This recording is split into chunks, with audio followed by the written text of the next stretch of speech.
Le Huey était un ange salvateur et un ange de la mort. Quand on entendait le rotor, on savait que l'engin arrivait pour nous aider, nous protéger ou déposer du ravitaillement. Il allait finir comme cible sur le champ de tir d'Aberdeen et on a été nombreux à se dire qu'il y avait une meilleure fin que d'être détruit comme ça. J'ai commencé à poser quelques questions sur ce qu'il comptait faire et j'ai compris qu'il voulait le remettre à neuf. La peinture rouge sur l'appareil est la marque du 3e peloton de la 116e compagnie d'assaut héliporté, les Stinger, le peloton des gunships. En général, le rouge est synonyme de violence, de sang.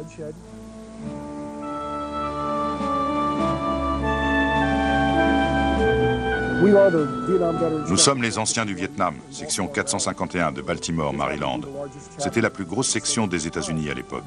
Étant moi-même de Baltimore, là où notre bannière étoilée est née, à Fort Machinery, je me sens très patriote. Je dirais que Baltimore est une communauté constituée de communautés. C'est ce qu'elle a de très particulier. Ce n'est pas Washington, ce n'est pas Philadelphie.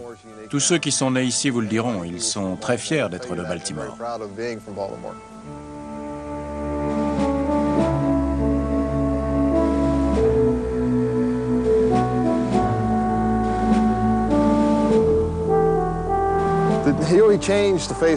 Le Huey a changé la façon dont on menait la guerre.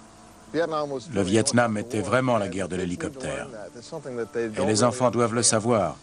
Ce qu'ils ne comprennent pas, c'est à quel point le Huey a fait la différence. C'est pourquoi ce Huey est ici. Il doit servir à l'éducation des générations futures pour qu'elles puissent comprendre ce qu'était notre guerre, comment on s'est battu. J'étais chef de bord dans la 116e compagnie à Cu Chi entre novembre 1966 et février 1968. Et ça, c'est un Huey. C'est la machine dans laquelle j'ai volé au Vietnam.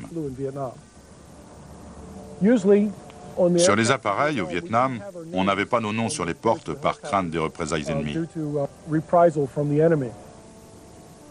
Sur celui-ci, on a inscrit ces noms pour lui donner plus de sens. Nous avons un livre de bord original d'un Huey avec le nom de Jack et le mien. Et dedans, il y a la liste de tous les noms des gars du 116e. Ils sont tous là, page après page.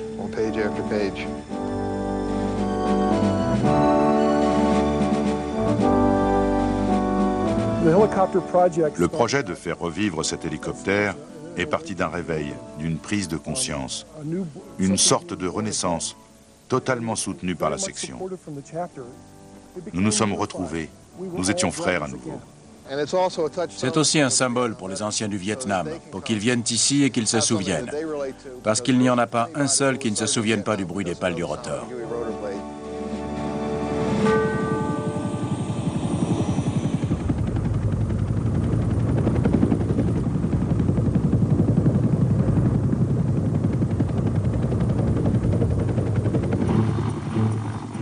Une machine et un bruit caractérisent la guerre du Vietnam plus que tout. L'hélicoptère Bell UH-1 Iroquois, connu sous le nom de Huey. Il restera à jamais le symbole de l'intervention américaine au Vietnam. Sa silhouette et son bruit particulier sont familiers à tous ceux qui ont servi là-bas.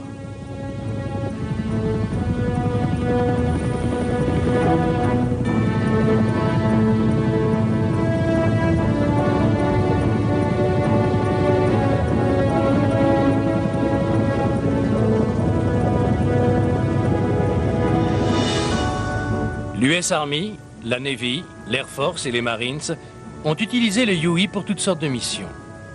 Conçu par Bell comme appareil utilitaire, sa polyvalence a permis de l'adapter à bon nombre d'impératifs. Un impressionnant palmarès va propulser la Bell Helicopter Company vers un succès sans précédent, révolutionnant le rôle de l'hélicoptère.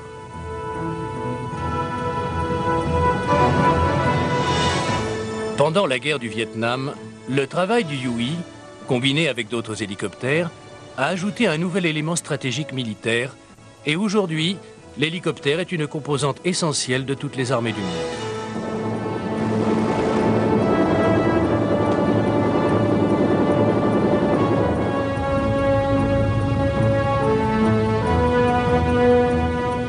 Fabriqué en plus grand nombre que tout autre avion dans l'histoire, Le Huey fait partie du club très sélect des ailes de légende. Mais il est le seul à symboliser les États-Unis. Pour les 2 600 000 Américains qui ont servi au Vietnam, face à un ennemi difficile et qui ont été décriés par un mouvement d'opinion sans précédent dans leur pays, le Huey évoque leurs amis sauvés ou disparus, comme un hommage à ceux dont la vie a été irrémédiablement bouleversée.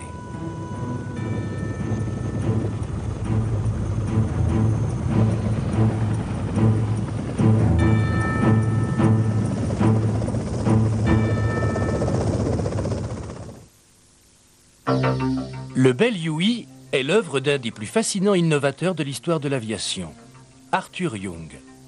Né à Paris en 1905, il arrive plus tard à Princeton, tenté par une carrière philosophique qu'il juge alors impossible sans avoir au préalable connu le succès dans le domaine technologique.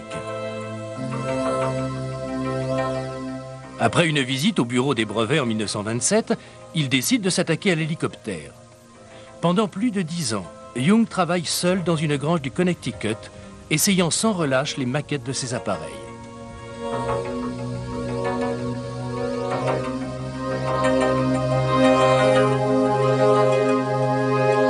En 1941, il vient présenter une de ses maquettes à Larry Bell, fondateur et président de la Bell Aircraft Company.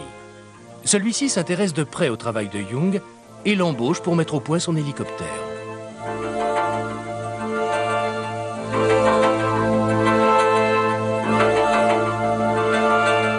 Croyant fermement à l'avenir de ce genre de machine, Bell décide de financer le développement du projet sans l'aide du gouvernement.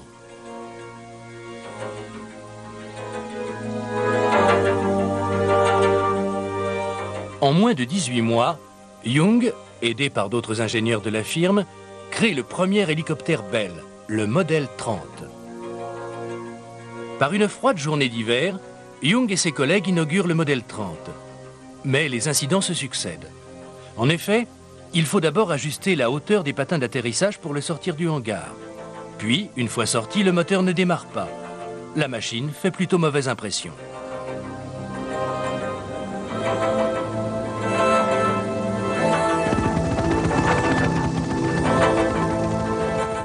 Young persévère, et après quelques modifications, les essais se poursuivent.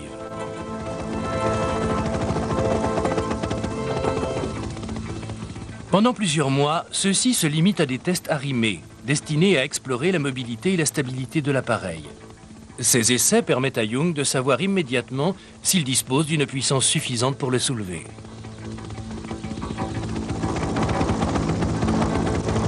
Il prend souvent lui-même les commandes de la machine, mais le premier accident survient avec un autre pilote.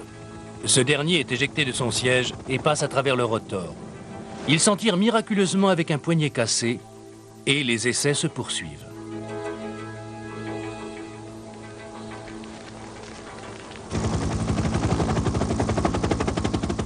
Floyd Carlson, autre pilote frais et moulu d'une série d'essais de chasseurs Bell, est choisi pour les essais suivants et apprend rapidement comment voler en stationnaire avec l'appareil. C'est avec lui que le modèle 30 effectue son premier vol libre au printemps de 1943. La configuration du modèle 30 comporte 2 innovations caractéristiques des hélicoptères Bell. D'une part, l'appareil est équipé d'un large rotor à 2 pales, articulé au moyeu. D'autre part, une barre stabilisatrice est montée perpendiculairement pour équilibrer les pales du rotor grâce à des poids profilés à chaque extrémité. Reliée aux commandes de pas de l'hélicoptère, la barre stabilise le disque de balayage du rotor.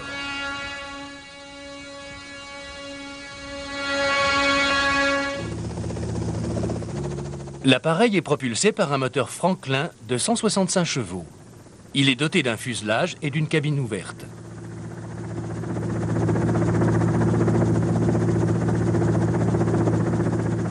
Le succès des essais en vol conforte Larry Bell dans son engagement pour le développement des hélicoptères. Or, un excès de vibration conduit à la perte du prototype au cours d'un atterrissage. Mais les ingénieurs de chez Bell continuent de modifier et d'améliorer le système de Young.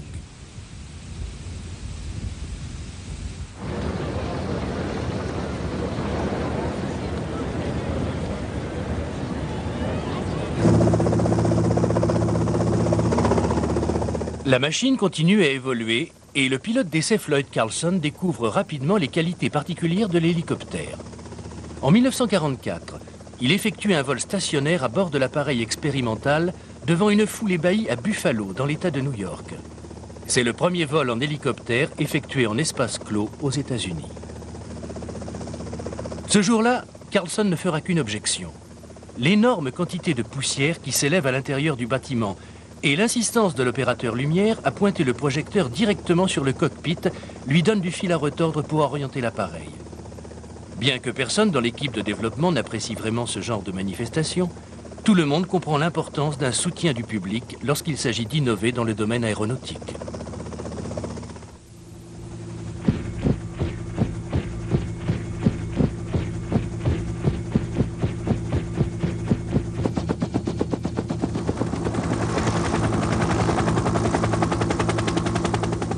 L'année suivante, Carlson réussit 2 présentations impromptues des possibilités de l'hélicoptère. Pendant la première, il emmène un médecin vers une ferme enneigée dans l'ouest de l'État de New York, où un pilote gît blessé après s'être éjecté d'un avion en perdition. Pendant la seconde, il sauve 2 hommes isolés sur une plaque de glace qui s'effrite sur le lac Erie.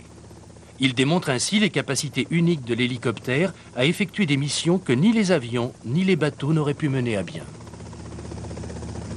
La mission de secours de Carlson sur le lac Erie lui vaut la médaille d'argent du ministère des Transports et fait à Bell une immense publicité sur le développement de ses hélicoptères. Le premier exemplaire officiellement dénommé Modèle 47 décolle le 8 décembre 1945 et en 3 mois, le premier certificat de navigation de la FAA est obtenu pour l'appareil. C'est le premier accordé à un hélicoptère commercial. Les commandes affluent, aussi bien militaires que civiles, et la production du modèle 47 démarre à la fin de 1946. Elle marque le début d'une histoire qui va durer 27 ans, une vingtaine de versions et plus de 5000 exemplaires. La mise au point de la machine a coûté à Bell 12 millions de dollars, et le modèle 47 est pour Bell l'équivalent du modèle T chez Ford. Cette machine va propulser la firme au premier rang dans le domaine de la conception et de la construction d'hélicoptères.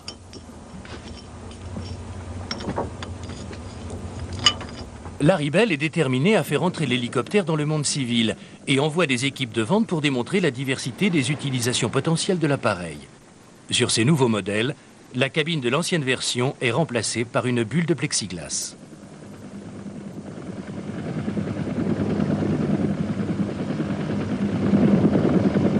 Les efforts de Bell ouvrent la porte à l'utilisation commerciale et civile de l'hélicoptère, et les événements historiques vont obliger les militaires à exploiter les qualités du modèle 47. Le Bell modèle 47D, le premier fabriqué en grande série pour les militaires, est mis au point en 1947. 3 ans plus tard, la guerre de Corée offre à cet appareil une nouvelle opportunité de montrer ses capacités.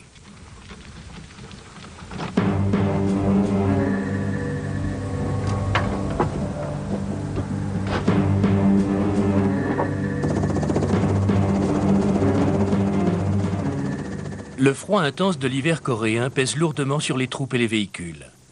Les avions ne peuvent souvent pas se poser dans les endroits isolés et l'armée américaine commence à intégrer l'hélicoptère dans sa stratégie logistique. Le modèle 47 trouve rapidement sa place comme ambulance des airs et son efficacité va révolutionner l'évacuation sanitaire.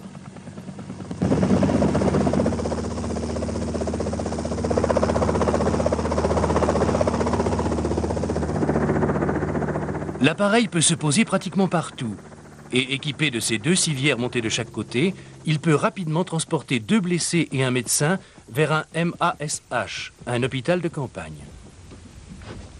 Plus de 2400 modèles 47 ont servi dans les forces armées de nombreux pays du monde et dans le domaine civil, plus de 2600 exemplaires ont accompli une grande variété de tâches.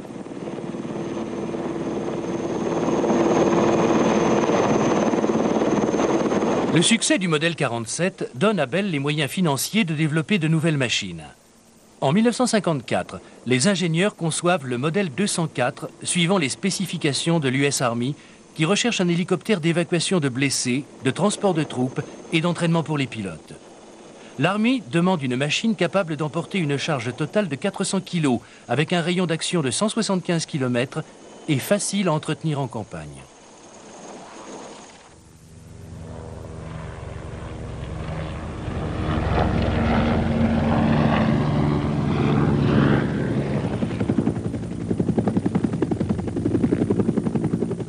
Le prototype du Bell modèle 204 remporte le contrat en juin 1955.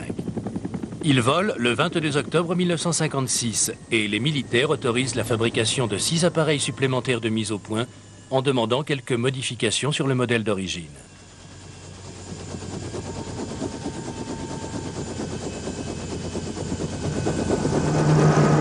En août 1958, 6 YH-40 sont livrés à l'US Army pour évaluation. Ces machines ont une cabine environ 30 cm plus longue que le prototype. Elles disposent de patins d'atterrissage plus hauts de 10 cm, la porte d'accès est élargie et le moteur, monté sur le toit de la cabine, peut fonctionner avec n'importe quel type de carburant. L'hélicoptère peut effectuer 1000 heures de vol avant révision mécanique.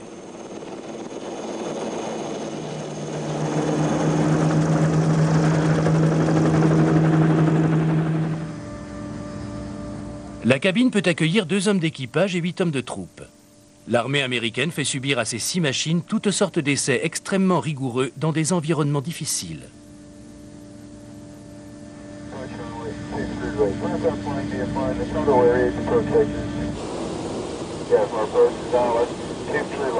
L'appareil se rend au Canada, puis en Alaska, où il doit endurer des températures de moins 50 degrés. Il est soumis à des tests encore plus sévères de résistance au gel pendant une longue période.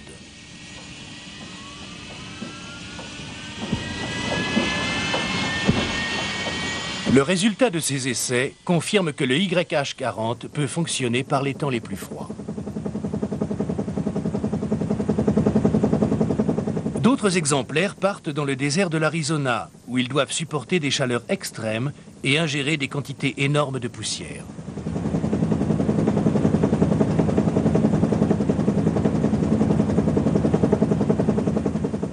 Ces essais sont destinés à prouver que le YH-40 est capable de fonctionner dans les situations les plus difficiles.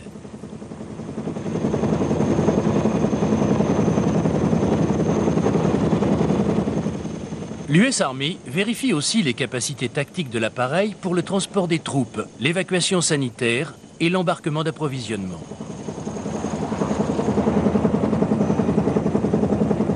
Le YH-40 est doté d'un seul point d'emport, capable de soulever 1,5 tonnes. Le système est positionné au centre de gravité de l'appareil pour améliorer sa stabilité lors du transport des charges externes.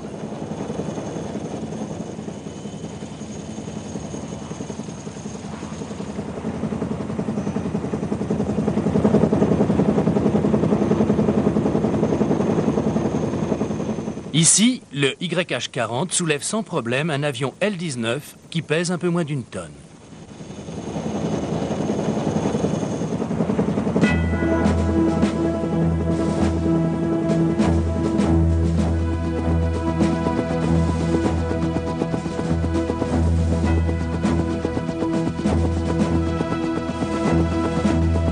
Satisfaite des hélicoptères fournis par Bell, l'armée américaine commande 9 HU-1. 2 mois plus tard, en septembre 1958, le premier quitte l'usine texane de Bell et l'année suivante, les commandes dépassent les 100 exemplaires. On baptise d'abord la machine HU-1 Iroquois, sans succès. On lui préfère le surnom de Huey. Et même quand les dénominations de l'US Army passeront de HU à UH en 1962, le nom Huey restera.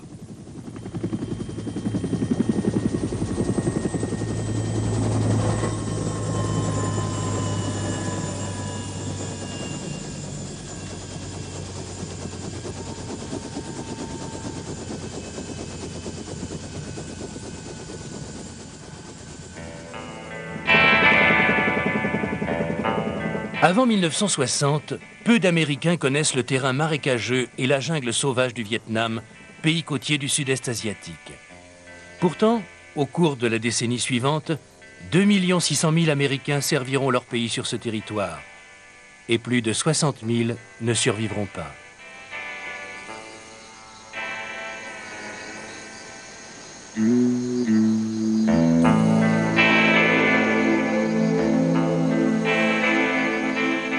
La guerre du Vietnam a été le plus long conflit de l'histoire des États-Unis. L'âge moyen du soldat américain était de 19 ans. Pendant la Seconde Guerre mondiale, l'âge moyen était de 26 ans. Les fantassins au Vietnam doivent affronter la guérilla, souvent sans savoir qui est l'ennemi et d'où il vient.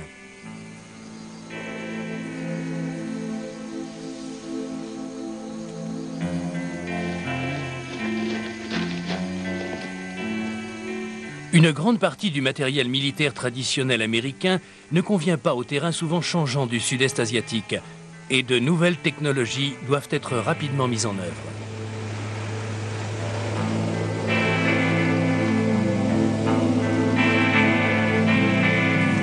Tous ces facteurs, de même que la personnalité hors du commun de ceux qui ont servi là-bas, contribuent au grand mystère de cette guerre.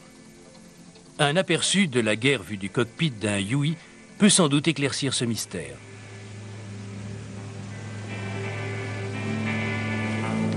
L'intervention américaine au Vietnam a tout d'abord un rôle de soutien.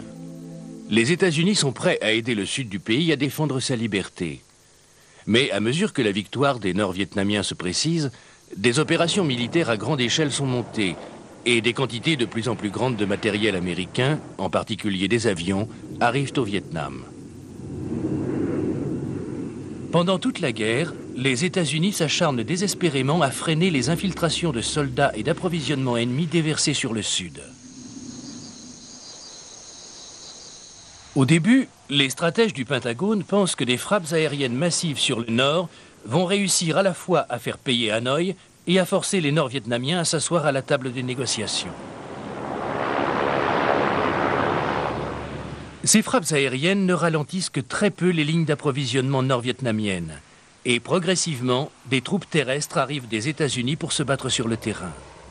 Bientôt, de plus en plus de soldats américains se trouvent plongés dans cette atmosphère très particulière du sud-est asiatique, dont l'environnement désarçonne les stratèges américains. Les territoires du Vietnam sont humides et fertiles. Des marécages et une végétation dense recouvrent le pays. Pendant la guerre, très peu de routes modernes et de ponts existent. C'est un véritable défi pour les militaires américains.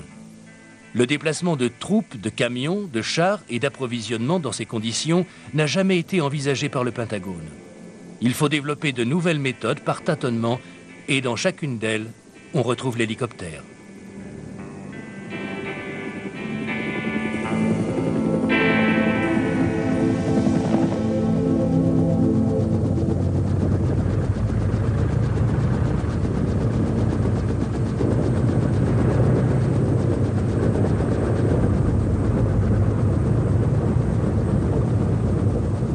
Le premier hélicoptère américain mis en service au Vietnam est le Piasecki H-21 Shawnee, à rotor en tandem, souvent surnommé la banane volante. Cet appareil sous-motorisé et non armé subit de sérieuses pertes, ce qui fait rapidement suggérer à quelques conseillers de les faire escorter. En 1962, les premiers Huey arrivent au Vietnam et très vite, ils escortent les H-21. La première unité de 15 Huey est dénommée Compagnie tactique de transport héliporté. Les Huey sont armés de roquettes de 70 mm montées par 8 de chaque côté.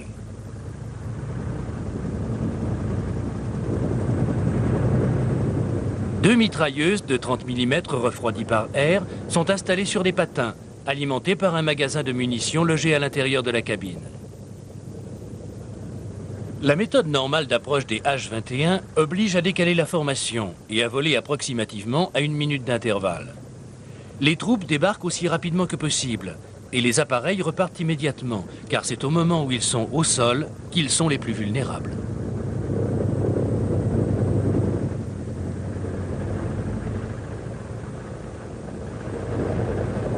Pendant 6 mois, à partir d'octobre 1962, l'US Army évalue les performances du Huey comme escorteur. C'est au cours de la dernière phase, pendant l'approche, que l'hélicoptère armé est le plus utile.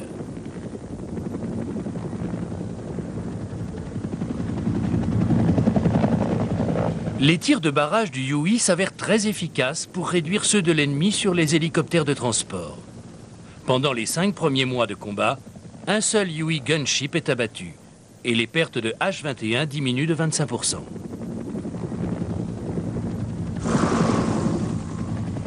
Après ses premiers succès, le Huey est autant apprécié par les pilotes que par les troupes terrestres. Leur puissance de feu est suffisante pour contrer les méthodes surprenantes des Viet Cong. De plus, leur maintenance est généralement minime.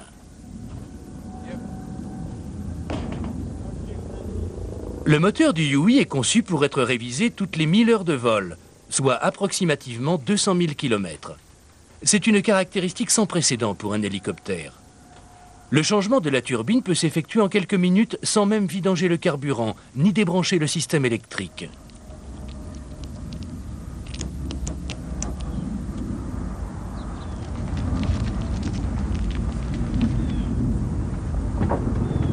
Un système de levage transportable est mis au point pour faciliter les réparations du Huey sur le terrain. Le moteur dispose aussi d'un avantage unique. Il peut accepter différentes sortes de carburant. Cet avantage se révèle déterminant au combat où l'approvisionnement est un problème constant.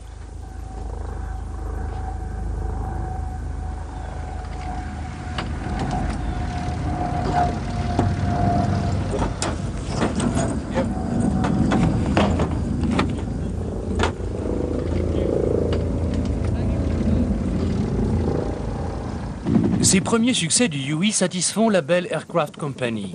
Mais les rapports d'utilisation venant d'Asie du Sud-Est incitent ces ingénieurs à apporter les modifications nécessaires pour améliorer les performances de l'appareil pour l'escorte.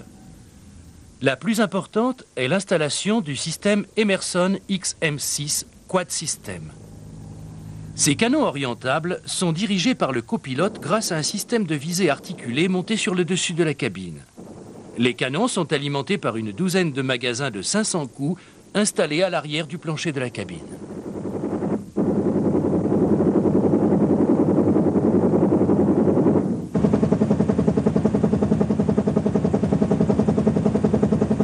Un Huey armé de ces flex guns peut viser un objectif qui est en dehors de la ligne de vol de l'hélicoptère.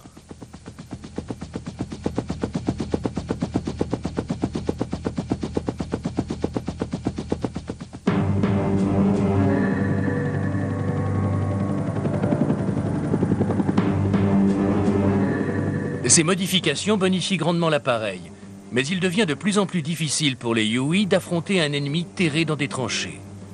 Il faut encore améliorer les hélicoptères et surtout élaborer des stratégies plus efficaces.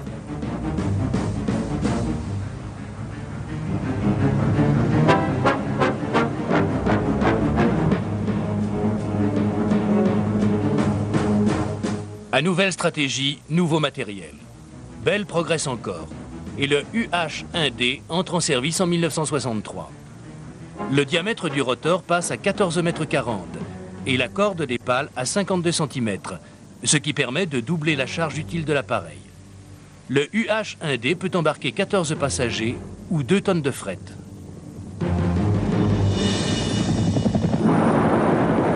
Ce sont plus de 1000 UH-1D qui formeront finalement le fer de lance de la force héliportée de combat de l'US Army.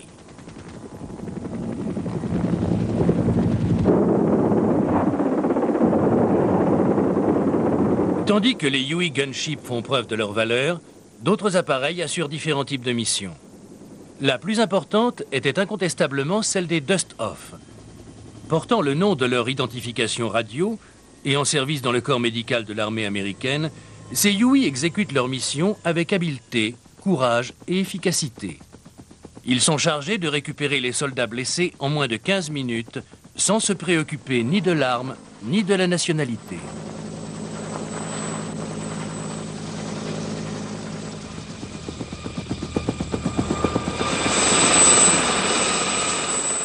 Le bruit familier et l'apparition d'un Huey Dust-Off étaient littéralement bénis des combattants blessés ou immobilisés, car ils savaient que la devise des Dust-Off, ne pas revenir sans son blessé, garantissait leur sauvetage.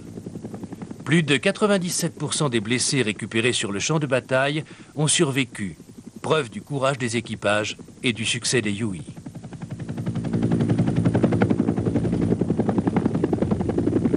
Alors que l'engagement américain s'accélère, la capacité d'adaptation du Huey est telle qu'on le met en service dans les 4 armes de l'armée américaine.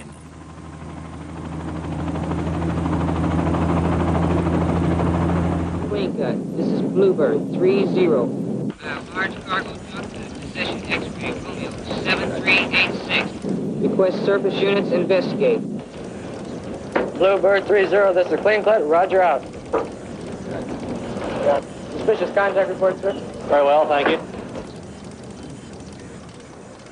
Fin 1965, l'US Navy reçoit pour mission de surveiller les 4000 km de canaux et d'affluents du delta du Mekong.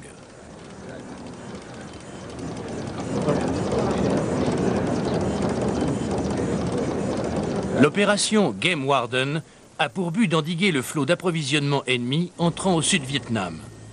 Le labyrinthe de voies d'eau constituant le delta est infesté d'ennemis que les patrouilleurs armés de la marine américaine n'intimident pas.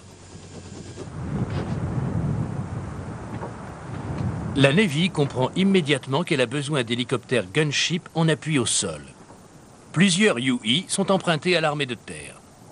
La Navy reçoit les premiers exemplaires en mars 1966 et en avril 1967, les opérations héliportées sont renforcées avec la création de l'escadron léger d'attaque aéroportée. Cette unité adopte le surnom de Sea Wolves, loups de mer, et va exploiter au maximum les performances du UI.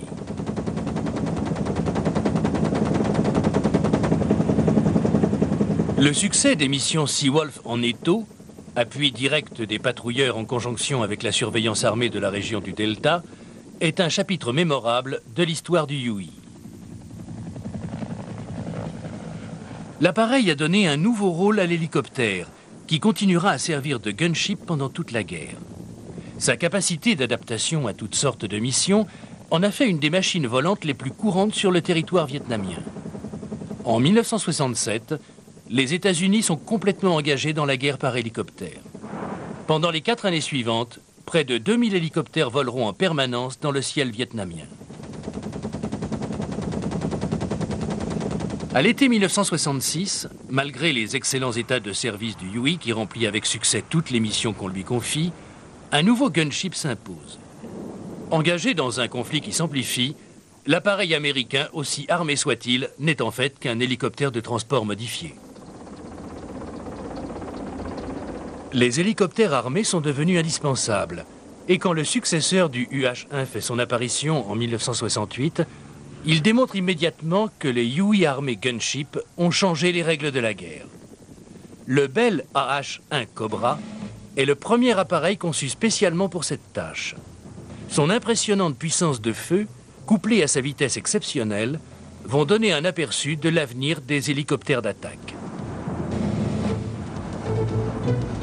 La vitesse du Cobra lui permet d'arriver le premier sur le lieu choisi pour le débarquement. Une fois sur place, il fait feu dans toutes les directions pour supprimer les tirs ennemis venus du sol.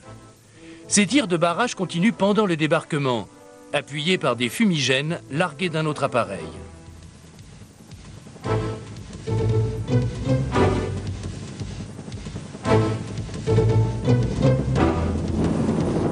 Une fois les troupes débarquées, la mission du Cobra se transforme en appui-feu direct sur les positions ennemies, sous la direction du commandant au sol, qui reste en contact permanent avec les mitrailleurs des Cobras. La précision de tir de la machine donne au contrôleur la possibilité de diriger les salves à quelques mètres seulement de ses propres positions.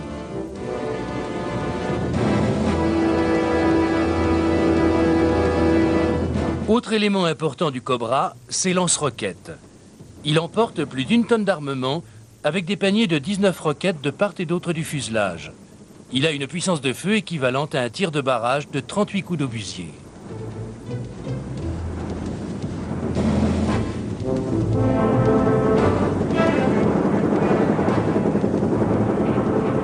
Mais il a aussi quelques défauts. Un système de climatisation est prévu, car quasi indispensable, mais la plupart des appareils n'en seront jamais équipés. Et l'énorme verrière en plexiglas agit telle une serre dans ce climat humide et chaud du Vietnam.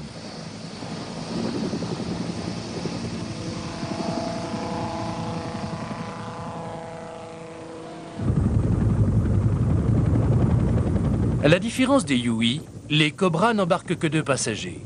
Il n'a pas de soute, pas de siège, pas de grande porte coulissante. Donc si un Cobra passe au-dessus de troupes en mal d'évacuation, il ne peut répondre à la demande. Le Cobra est le nec plus ultra de la technologie des hélicoptères armés au Vietnam. Et sa conception n'a été rendue possible que parce que les Huey avaient ouvert la voie.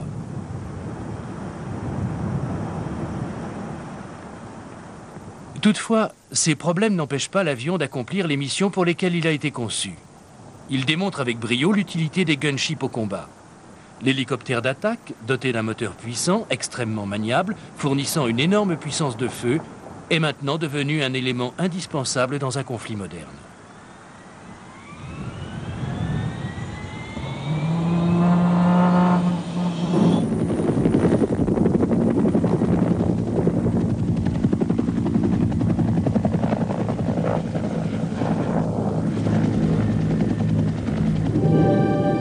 Pour répondre à ces nouvelles exigences, la firme Lockheed construit l'AH-56 Cheyenne. En 1966, il remporte un appel d'offres de l'armée de terre américaine, le Advanced Aerial Fire Support Competition. L'armée commande immédiatement 10 appareils pour une série de tests rigoureux. Le Cheyenne utilise la technologie du rotor rigide mis au point par Lockheed, à laquelle s'ajoute un rotor propulsif à l'arrière pour les vols à grande vitesse. Les petits embryons d'ailes fournissent un peu de portance en vol rapide.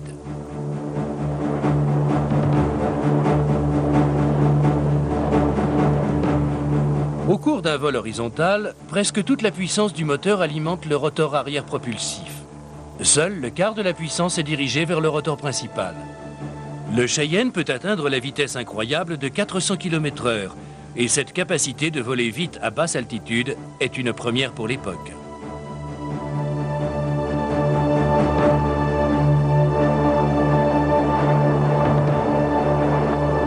L'armement principal du Cheyenne est le nouveau missile filoguidé anti-char Tau.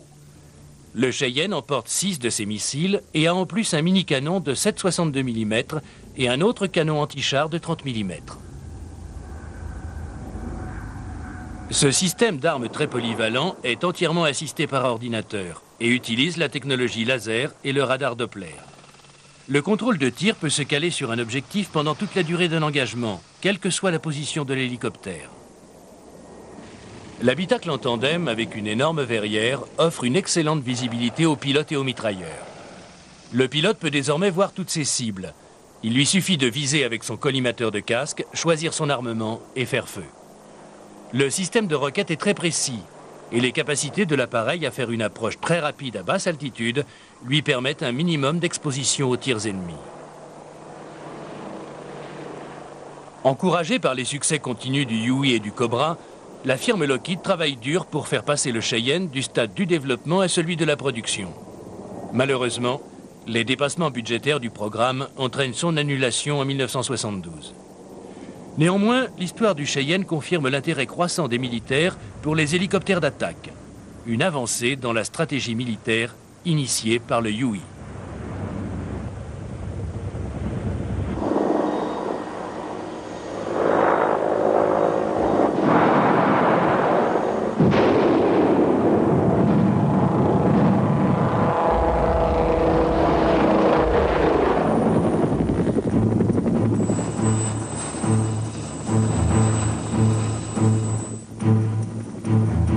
Le Huey et son descendant direct, le Cobra, font partie intégrante de la vie des soldats stationnés au Vietnam. Le bruit caractéristique des pales de leur rotor signifie que d'une manière ou d'une autre, l'aide est tout près. Le Huey est un ami fidèle sur lequel on peut toujours compter, souvent seule planche de salut dans un conflit aussi difficile.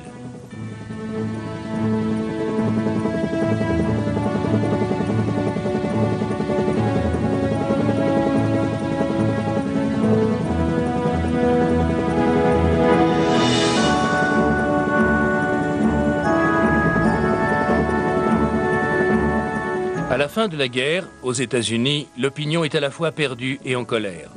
Les Américains ont souvent du mal à admettre les raisons et la façon dont la guerre a été menée. Les anciens rentrent chez eux encore ébranlés par la brutalité des combats et trouvent une nation si amèrement divisée qu'elle a oublié que ses enfants se sont sacrifiés pour elle.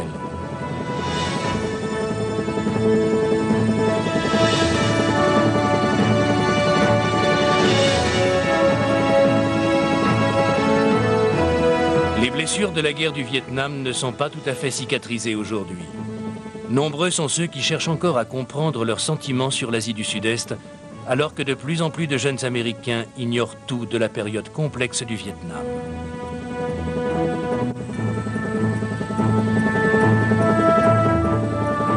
Ceux qui ont survécu à leur temps de service au Vietnam ont retrouvé un pays déchiré par la culpabilité, incapable de comprendre le sens et la nature de cette guerre. Près de 30 ans plus tard, les Américains ne sont toujours pas sortis de leurs incompréhensions à ce sujet.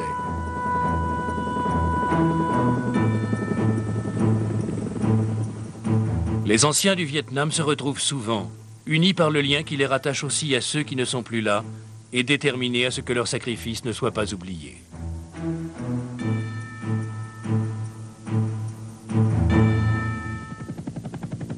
À Baltimore, quelques anciens du Vietnam ont décidé de restaurer un de leurs vieux amis.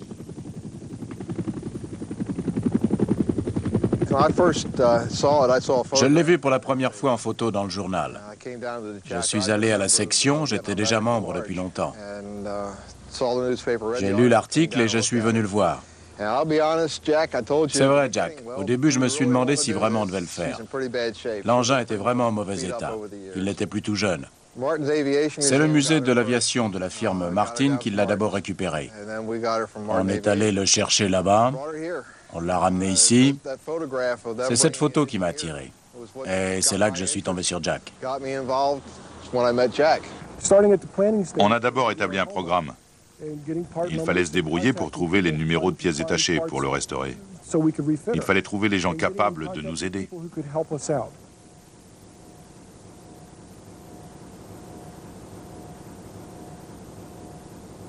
On a trouvé beaucoup de pièces par Internet. Je suis membre du réseau des pilotes d'hélicoptères au Vietnam sur Internet.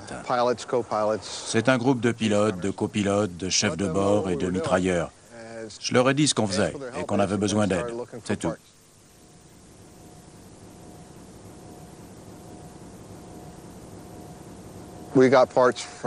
On a récupéré des pièces dans tout le pays, jusqu'en Californie. Quelquefois, c'était juste un coup de téléphone.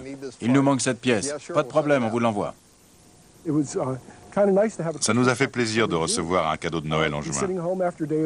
Je venais juste de rentrer du boulot quand la camionnette du transporteur est arrivée avec un beau paquet. Le gars s'est présenté, j'ai signé le reçu et c'était un instrument de bord, je ne sais plus. C'était fabuleux d'avoir autant d'aide en provenance de tout le pays, de trouver des pièces pour notre chère machine. Dans cet appareil, un gunship, le pilote était assis sur le siège avant droit, le commandant de bord à gauche. Et là, à cette place, c'était le mitrailleur, notre meilleur copain. Il s'occupait de tout le système d'armes. Bien entendu, le commandant de bord était assis à gauche de l'appareil pour surveiller le rotor anti-couple, une pièce essentielle de l'hélicoptère. On formait une équipe. On mangeait et on dormait ensemble. On bossait ensemble 24 heures sur 24, 7 jours par semaine. Voilà les instruments de bord dont se servaient pilotes et copilotes pour contrôler l'appareil. Voilà les planches de bord. On avait quelques instruments, mais pas tous. On a reçu des pièces de Californie. Un monsieur de Long Beach, du Dark Horse Army Aviation Museum, nous a beaucoup aidé à obtenir des pièces. Cet hélicoptère est complet à environ 85% maintenant.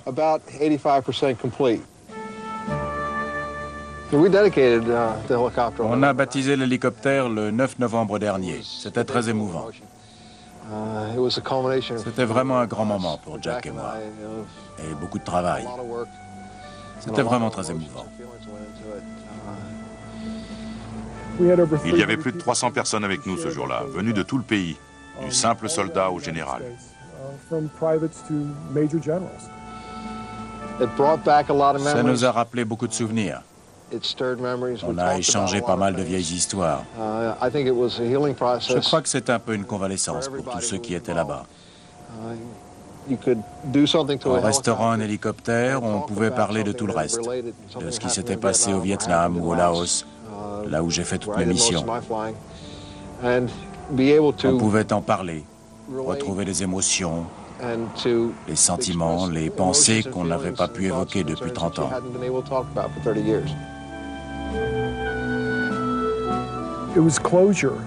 Ça a été la conclusion pour moi.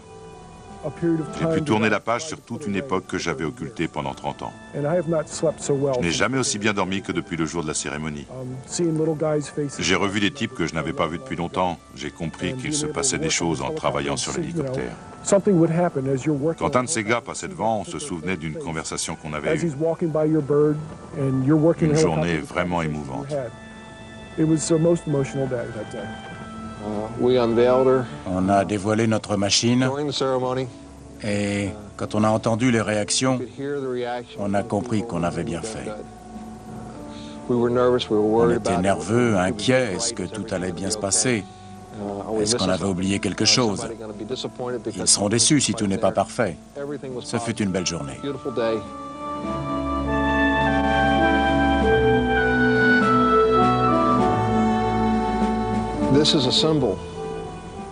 C'est un symbole de cette guerre, mais ce n'est pas pour en faire l'apologie. Il est là pour rappeler que dans toutes les guerres, des gens meurent. On a fait ça pour commémorer leur sacrifice, pour ne pas recommencer, pour trouver des moyens d'éviter de faire la guerre.